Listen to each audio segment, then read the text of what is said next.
Alright, so Mr. Johnson, my one start, his one start record. Yeah, Good day viewers, welcome to another episode of Influencers in Agriculture. Today's interview, we have a special guest. This gentleman goes by the name of Mr. Joseph Johnson. He's a leader in our sector, a businessman, a plant propagation specialist. Mr. Johnson, good day and thank you for being here on Investor Lifestyle Jamaica. Good afternoon to you, Michael. Yes.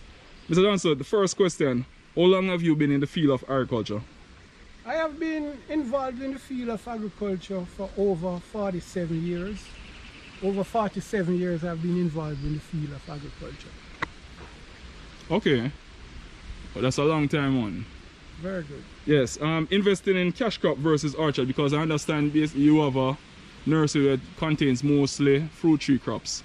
Yes, we produce, propagate and produce fruit tree crops for the industry. Cash crop versus fruit tree or fruit orchards, there are places for both. But as you know, cash crop is more when you're younger and stronger and can manage. If you are investing for the long term, then you go for fruit trees. Because right now, we are sitting on the cusp of the need for great fruit tree orchards in Jamaica. Breadfruit, for one, we're trying to do breadfruit flower. We have massive market sitting down in the US, Puerto Rico, for breadfruit flower, but there's no real orchard that can produce. Right now, a lot of the cane lands are going out of sugar and they are slated to go into ackee. So right now, you can see in our nursery right now, we are producing in excess of 6,000 ackee seedlings ready for the market. So I would go with fruit tree over cash crop depending on how you stay in the industry. I totally agree with Mr. John. Mr. Johnson, next question. I've known that you have done a lot of work with Trees That Feed Foundation. Can you expound on that relationship and speak to our viewers? Yes, Michael. Trees That Feed Foundation is started by Mike and Mary McLaughlin. There are two Jamaicans who have moved to the US years ago and are residing in Chicago. Mary had this dream that she would feed the world using breadfruit. One breadfruit tree can feed a family for almost 20 years. And so we started in Jamaica in around 2002 to work with the foundation, where we imported breadfruit seedlings of different variety, and then we've expanded to the yellow heart breadfruit, and now we've expanded to giving out assorted fruit trees to householders and farmers. And we would love every Jamaican to participate and also to take care of those trees, because those will be a lifelong benefit for your family. And Trees That Feed is willing to help. Just visit their website, www.treesthatfeed.org, or you send a WhatsApp message to me and I will guide you. I'm the representative in Jamaica for Trees That Feed. Yes, excellent. Mr. Johnson, I know that you have done some work with Trees That Feed in Haiti. Can you even speak shortly on that?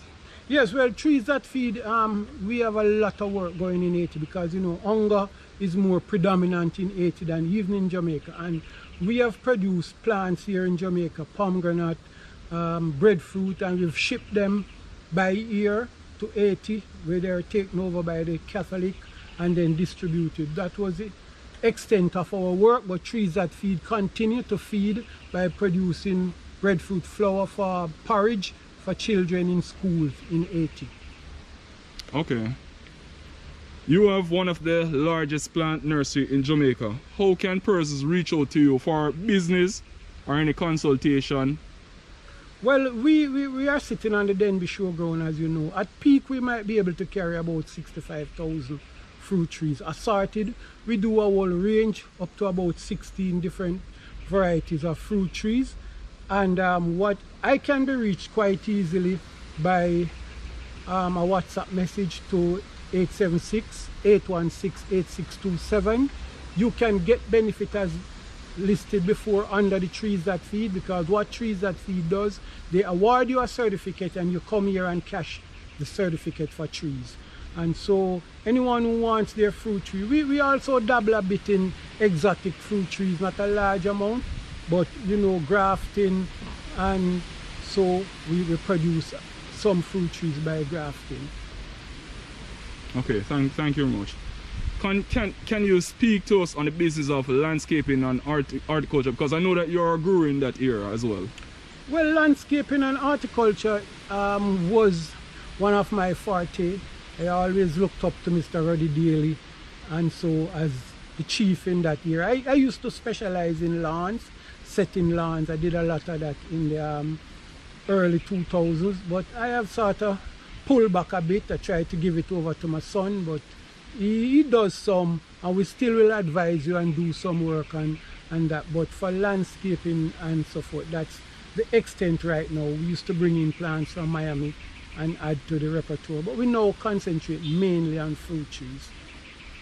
Okay, so Mr. Johnson, if there are potential farmers or investors that maybe don't want to invest in, say, cash crop or orchard crops and choose apiculture, what advice, how can they get started in that area? Well, we are doing a lot of work with farmers. Since this year, I think we have moved pretty near 200-300 colonies for sale to farmers who are interested in getting started. And what we do, we also teach a class at the Spring Village Development Center that's in Bushy Park. I think it is somewhere there.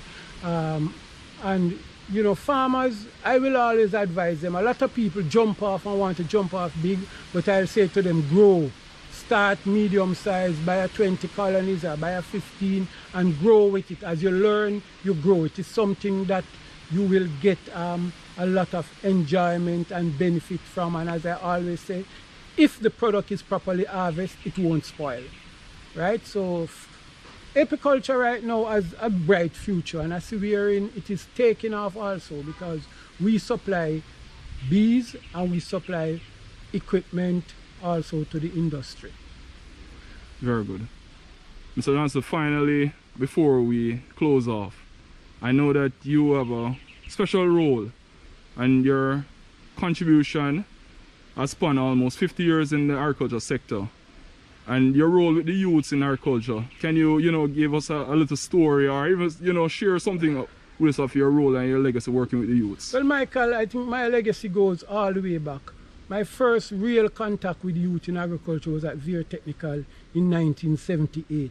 I did a stint there, 78 to 79, and 10 years after that, two span of students, because a span is 4 years.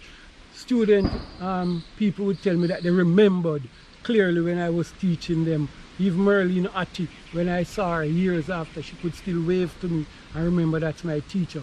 But my greatest and longest stint has been at the Ebony Park part-time, where I've done a lot of work with instructing in beekeeping. I also did that at Case, instructing in beekeeping part-time. But the youth is always the future, and I know we have a lot of young people whose lives have touched 4-H, and in so doing, remember just the other day we did the Marcus Garvey Foundation, where his son Julius Garvey donated some funds, and I got some young people started in beekeeping, and that is going quite well. So we really have something there for young people as they come along. Budding and grafting. Budding is something which right now in Jamaica, all the budders are basically old persons with 1 or 2 young persons. And that's a field that is open, but we just need to get people to work. The legacy to agriculture lies in the fact that I am the one who started the grafting of ackee. I developed a system where you can micrograft ackee, and I also am the one who did the grafting of pimento in nursery. It has never been done nowhere in the world. But those 2 ideas are sitting there. And Michael, you will remember at Bodles when we did yes, the micro propagation of pineapple too, and those are my legacy. Yeah, in that's agriculture. true. That's true. And I will leave them there for people to build upon, because when we started in agriculture, only pear and mango could have been grafted. Now we do naseberry, ackee, and the works. Thank you very much. Yes, man. Yes, respect. Thank you. Mr. Johnson, words can't express this moment and my appreciation for conducting this interview. Many thanks and credit And thank you again for the time that you have taken with us. This is Investor Lifestyle. David? It's a pleasure, you know. Alright, I'll let you about it. Yeah, mums. So you see what we do now? Yes, sir. We still a guy Michael. Yeah, we don't get the grass, man. I'm Mr. Johnson, the nurse over there. Alright, boy, still man. Yes, sir. Alright. Okay, no problem. Alright.